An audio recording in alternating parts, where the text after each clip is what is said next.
দক্ষিণ এশিয়ায় সার্ক অকার্যকর হয়ে পড়ার পর নতুন আঞ্চলিক জোট গঠনের কথা বলেছে পাকিস্তান। বাংলাদেশ, চীন, পাকিস্তানকে নিয়ে শুরু হওয়া ত্রিপক্ষীয় উদ্যোগকে যুক্ত হতে পারে আরও দেশ।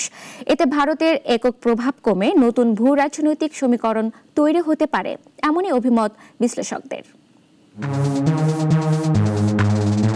দক্ষিণ এশিয়ার আঞ্চলিক রাজনীতিতে আবারও নতুন সমীকরণের ইঙ্গিত। পাকিস্তানের উপপ্রধানমন্ত্রী ও পররাষ্ট্রমন্ত্রী ইসহাক দার জানান, বাংলাদেশ, চীন ও পাকিস্তানকে নিয়ে শুরু হওয়া ত্রিপক্ষীয় উদ্যোগকে আরো বড় পরিসরে নিয়ে যাওয়ার পরিকল্পনা চলছে।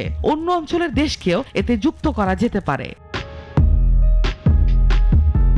এই বক্তব্য এমন সময় এসেছে যখন দক্ষিণ এশিয়ায় উত্তেজনা তুঙ্গে। ভারত পাকিস্তানের ড্রোন ও বিমান হামলা আর বাংলাদেশের সরকার পরিবর্তনের পর নয়াদিল্লি ঢাকার সম্পর্কে টানাপোড়েন, সব মিলিয়ে আঞ্চলিক অচলাবস্থাকেই কাজে লাগাতেই যেন পাকিস্তানের এই নতুন কূটনৈতিক প্রচেষ্টা।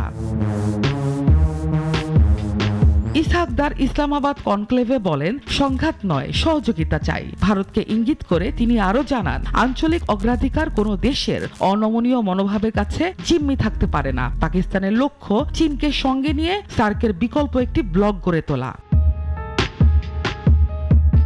গত জুনে কুনমিংয়ে বাংলাদেশ, চীন, পাকিস্তানের ত্রিপক্ষীয় বৈঠকে বলা হয়েছিল, এই উদ্যোগ কোনো তৃতীয় পক্ষকে লক্ষ্য করে নয়। তবে দক্ষিণ এশিয়ায় টানাপোড়েন বাড়তে থাকায় বিশ্লেষকদের মতে পাকিস্তানের প্রস্তাব বাস্তবে ভারতের প্রভাব সীমিত করার কূটনৈতিক প্রচেষ্টা হিসেবেই দেখা যাচ্ছে।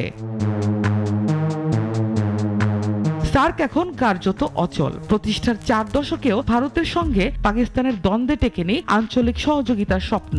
এই অবস্থায় পাকিস্তানের নতুন প্রস্তাবকে কেউ দেখছেন উচ্চাকাঙ্ক্ষী উদ্যোগ হিসেবে, আবার কেউ বলছেন সার্ক আর বাস্তবসম্মত নয়।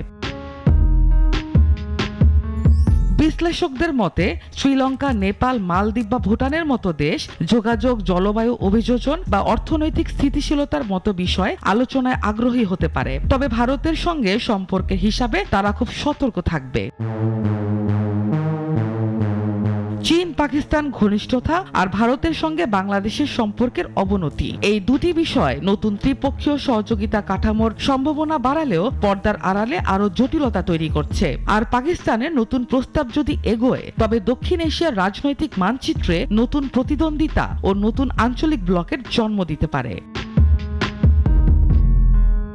নাবিলা মারজুক, নাগরিক।